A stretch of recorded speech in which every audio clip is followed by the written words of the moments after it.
বাকি আছে তাজমহলে মরমী ছবি।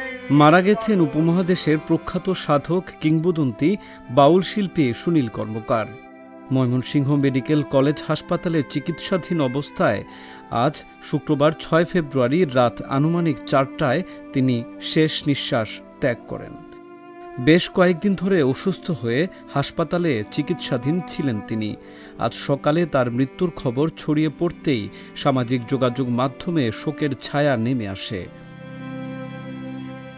নেত্রকোনার কেন্দুয়ায় জন্ম নেওয়া সুনীল কর্মকার মাত্র ৭ বছর বয়স থেকেই গানের সঙ্গে জড়িয়ে যান। ভরাট ও আবেগময় কণ্ঠে যে কোনো আসর একাই মাতিয়ে তুলতেন। শুধু কণ্ঠ নয়, বেহালা, দোতারা, তবলা ও হারমোনিয়াম একাধিক বাদ্যযন্ত্র বাজাতে পারদর্শী ছিলেন এই শিল্পী। বিখ্যাত বাউল সাধক জালালউদ্দিন খাঁর গান শুনেই গানের জগতে নিজেকে সঁপে দিয়েছিলেন সুনীল। ওস্তাদ জালালউদ্দিন খাঁর অসংখ্য গানের সুর করে কণ্ঠ দিয়েছেন তিনি। এর মধ্যে বহু জনপ্রিয় ও খ্যাতনামা গান রয়েছে। পাশাপাশি তার নিজের লেখা গানের সংখ্যাও কম নয়।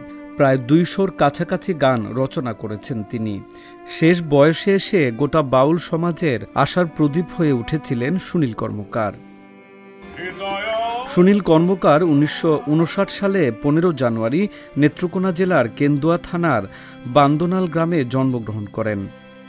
মৃত্যুকালে তিনি স্ত্রী ও ২ ছেলেসহ অসংখ্য গুণগ্রাহী রেখে গেছেন।